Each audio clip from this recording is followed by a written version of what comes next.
Bueno, muchas gracias. Es un honor para mí estar una vez más en este tan prestigioso Instituto para la Democracia. No son muchas las instituciones que dedican su trayectoria y su tiempo a justamente a establecer los valores que se pierden por lo que ahora vamos a desarrollar, ¿no? Lo que Carlos Berzaín, como director y por supuesto como parte de un equipo que también encabeza Omar Regalado, con Beatrice y todos los que participan desde hace mucho tiempo en esta institución, se dedican a restablecer, que es la moral de nuestros pueblos, tan decaída por una trama que intentaremos también conversar y analizar. Gracias, Norberto, por la presentación. Y me gustaría señalar algunos detalles que me parece que son más que una tipología teórica, con algunos ejemplos, los modos en que las mafias en la Argentina van ocupando un lugar cada vez mayor. Tomar un concepto que incluso conversamos con Berzaín hace algún tiempo también, cuando yo lo escuché por primera vez hablar tanto del crimen organizado. Le confesé hace poco que me pareció, incluso ya hace algunos años atrás, un tanto exagerado el concepto, pensándolo en términos de que, bueno, parecía más una lucha política de sectores que privilegiaban determinadas ideologías o métodos para gobernar.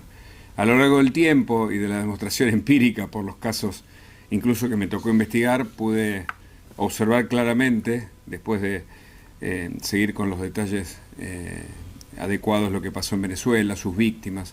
Estuve varias veces reunidos con varias de las víctimas que se parecen mucho también a las víctimas del terrorismo de Hamás, por ejemplo. Estuve en Israel también hace algún tiempo luego del ataque de Hamás. Y las características de las víctimas de las mafias están dentro de una estructura, como bien dijo Norberto, que se parece y que tiene tipologías, depende del sector que ocupan. Me gustaría titularlo esto como un concepto que pensé en las últimas horas. Creo que el dilema es moral. Creo que lo que pasa en Cuba, en Venezuela, en Nicaragua, está teñido por una amoralidad o inmoralidad, valen las dos apreciaciones, que destruyen la estructura que hemos consolidado a lo largo de los siglos en un Estado de Derecho. La historia arranca siempre igual. Una puerta que se abre antes de tiempo, un expediente que no avanza, un sindicato que bloquea, una barra brava del fútbol que aprieta, un juez que mira para otro lado y alguien que susurra: así funcionan las cosas. La historia puede ser en Buenos Aires, en Caracas, en la Ciudad de México o en Miami. Un trabajador chico, un trabajador mediano, un empresario que pierde contra una red invisible que no aparece en los discursos de quien decide quién gana y quién no. Esta escena cotidiana es el punto de contacto incluso entre América Latina y Estados Unidos.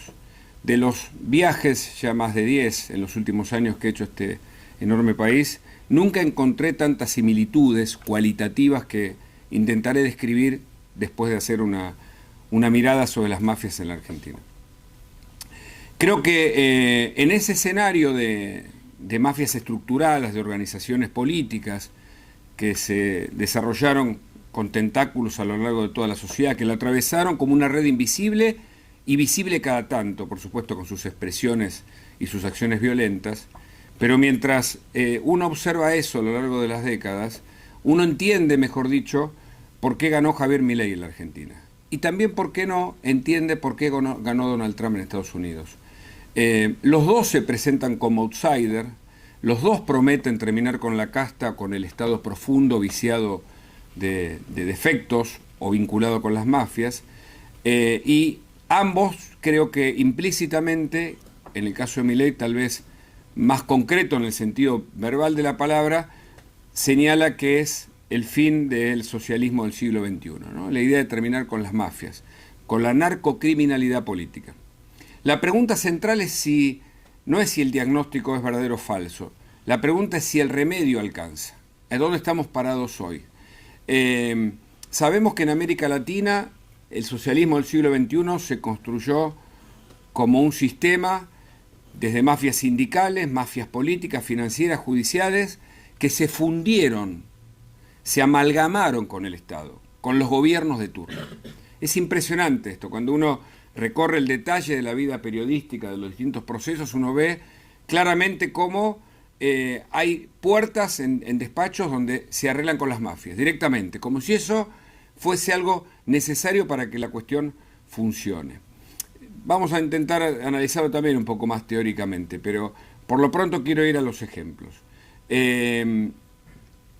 Milei, cuando llega al gobierno, conectó con una sociedad exhausta del Estado mafioso, en gran medida, capturado por las corporaciones políticas y sindicales, y propuso una nueva identidad. Estoy escribiendo en este momento mi tesis doctoral sobre ciencias políticas que hablan sobre la identidad política de este siglo, construida a partir de un lenguaje disruptivo, de una comunicación disruptiva que es analizado ya en las academias, que aparece en el discurso de Milei, como ese tipo de comunicación más rockera o distinta, rupturista, ha, digamos, generado lo que uno no pensaría en otra época, que es identidad política, sobre todo entre los jóvenes.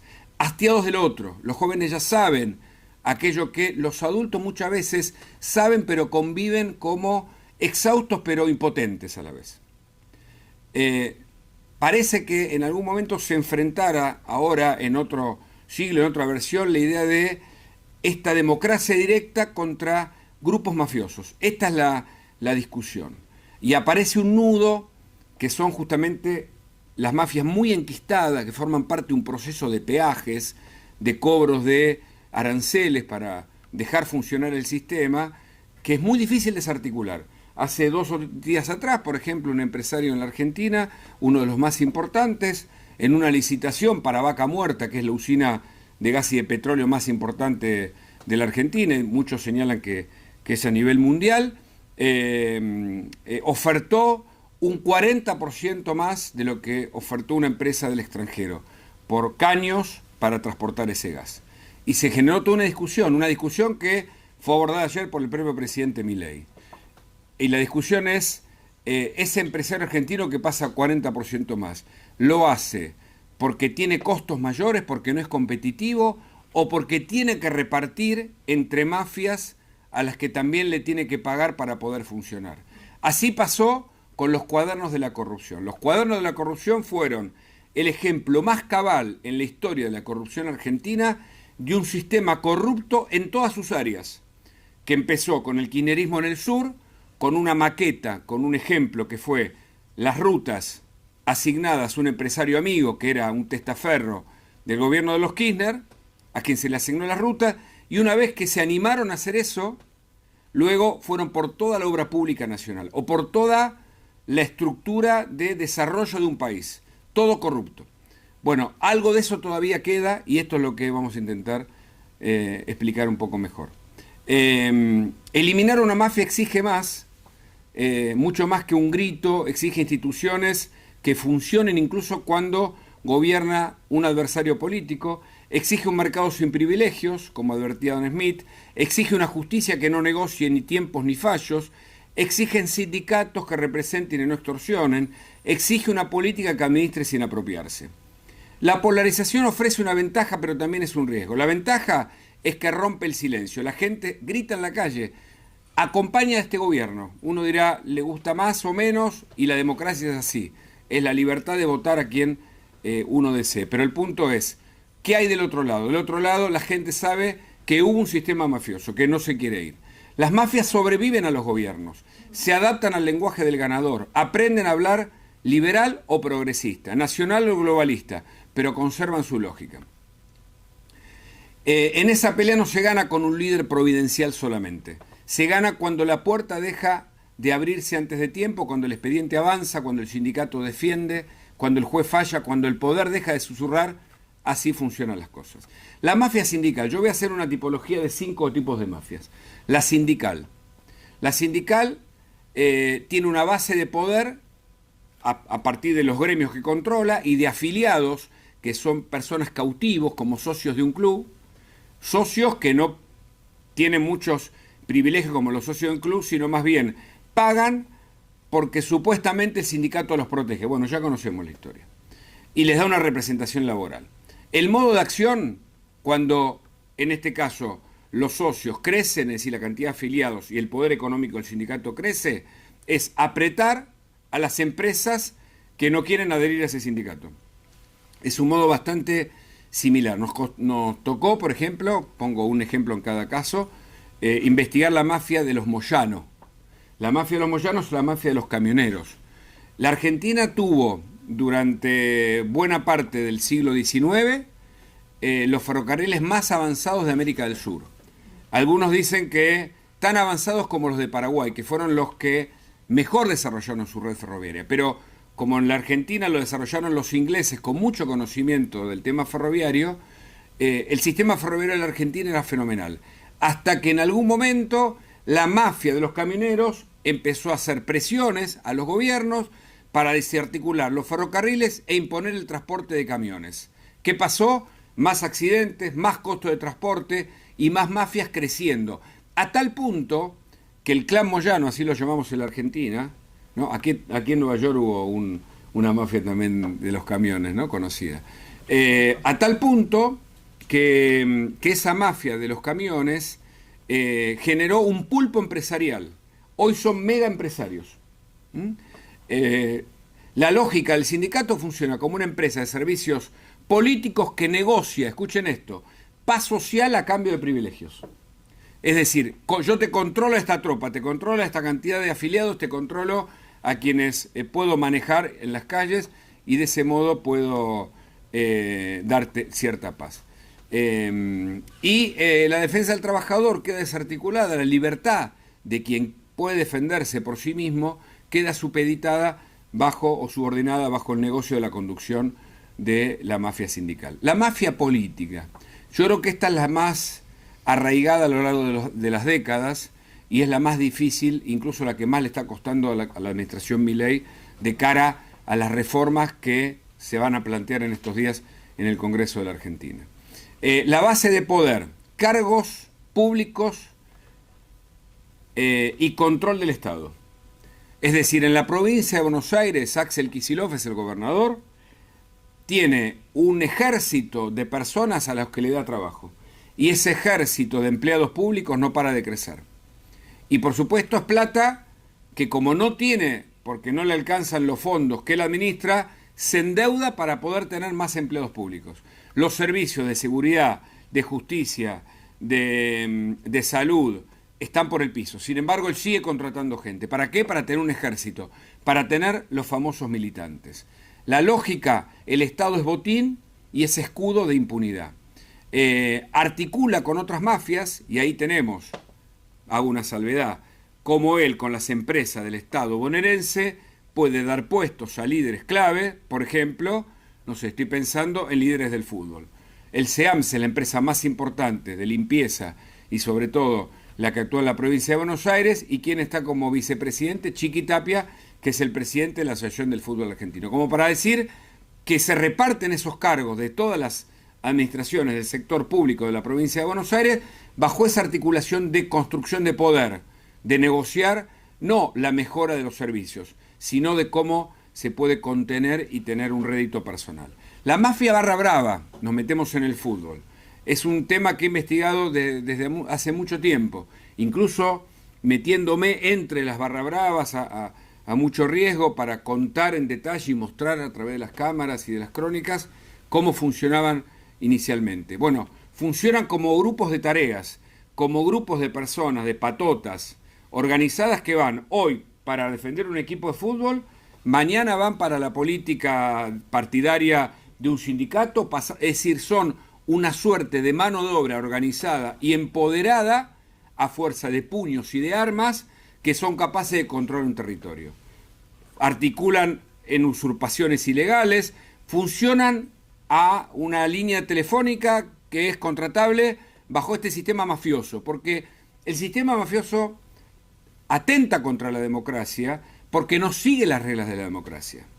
Porque en las reglas de la democracia se gana por el voto popular y eventualmente hay una representación. Acá la representación es del del mafioso que tiene más poder y más control, el que es capaz de movilizar más voluntades, el que es capaz de negociar con, digamos, los sectores políticos de turno para obtener sus beneficios. El modo de acción es la intimidación física, la extorsión, los servicios de choque, la lógica de la violencia como capital político y económico. Funciona como brazo armado informal de otros poderes, esto que decíamos. Tercera, mafia financiera, muy de moda por estos días. Siempre presente, más sutil, de saco y corbata, hay que decirlo.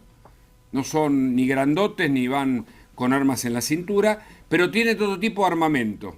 Tienen un poder económico capaz de comprar todo tipo de voluntades. En la mafia financiera podemos incluir las que aquí se menciona permanentemente, la del Castro chavismo narcoterrorista, porque es la misma que si tarde o temprano Maduro decide colaborar con el gobierno, va a destapar la gran olla de cómo se articuló un sistema de socialismo del siglo XXI, poniendo cada uno de los presidentes en cada país a partir del dinero que se recaudaba en cada país por medio de las mafias. Es decir, cuando me tocó escribir el libro de la confesión del contador de los Kirchner, Víctor Manzanares, él me contó cómo recaudaban esos miles de millones de dólares. Daniel Muñoz, quien tuvo cantidad de propiedades aquí en Miami, en Nueva York y en otros lugares, secretario de Néstor Kirchner, al principio decía que era un dinero como un impuesto que se le cobraba a las patrias. Eso era un textual. Y más adelante le confesó que era para comprar voluntades. La idea del dinero que compra voluntades es un sistema que yo no sé si nació exactamente en Cuba, si nació en Venezuela, si nació en la Argentina, si es el mismo modelo. Lo único que les puedo decir es que cuando la Argentina, en el gobierno de los Kirchner, encubrió a Irán por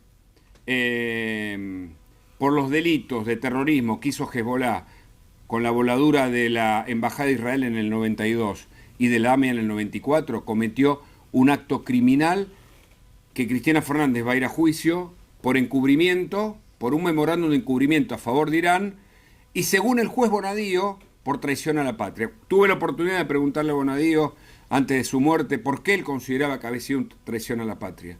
Y él me dijo algo que siempre repetiré, porque tengo la convicción y tengo la información que a Cristina Fernández la querían hacer la líder del Cono Sur, tanto Lula, Chávez estaba en sus últimas etapas, como toda la articulación de ese eje que desembocaba en Irán.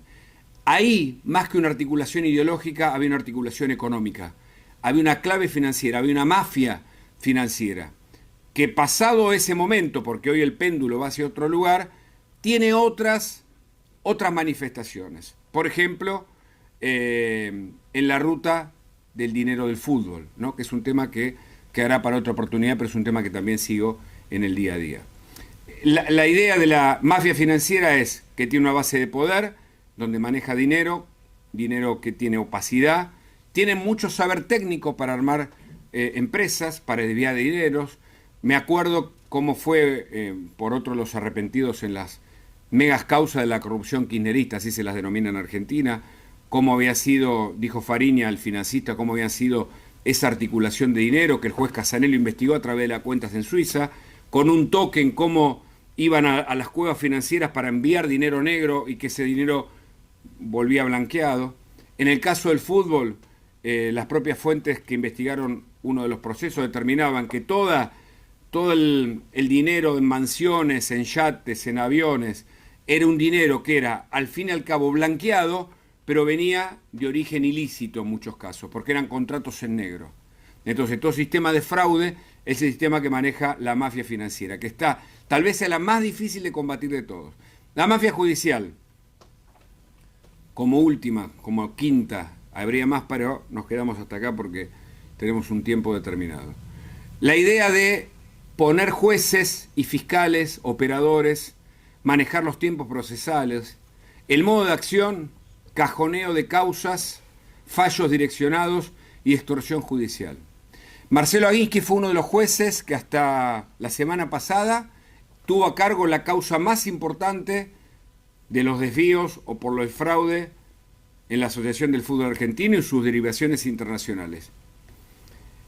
Lo corrieron. Una decisión de una cámara, corrió a ese juez y lo puso más cercano, o lo puso en manos de un juez más cercano a las vinculaciones que tienen los dirigentes del fútbol argentino. Esas son las operaciones de las mafias judiciales. Los jueces son nombrados, por supuesto, por los senados, en acuerdo con los senados. A veces devuelven favores y también forman parte de la mafia. Pero el juez Luciani, para hacer una salvedad, fue nombrado, como tantos otros, por Cristina Fernández de Kirchner. Sin embargo, tuvo lo que hay que tener para dar aquella expresión con aquel fallo en la primera condena que tiene un vicepresidente y expresidente, porque fue vicepresidente en actividad cuando fue condenado Cristina Fernández de Kirchner, en un episodio que no tiene precedentes en la Argentina. ¿Cuáles son los rasgos comunes de estas mafias? No actúan aisladas, actúan en red. Cambian del lenguaje según el contexto, pero conservan la lógica. Buscan un orden mafioso que permanece casi inalterable pese a que cambien los gobiernos. Tienen reglas internas, jerarquías y lealtades. Cuando yo cuento los hechos cotidianos, sea lo que pasó ayer con una empresa muy importante que fabrica caños en la Argentina, o sea lo que pasó anteayer con que le sacaron al juez la causa que investigaba la corrupción de la AFA, o sea lo que pasó el otro día cuando un grupo barra brava copó un lugar o ayudó en Rosario al narcoterrorismo prácticamente, o narcotráfico en uno de los lugares más peligrosos de la Argentina. Bueno, eso sigue actuando.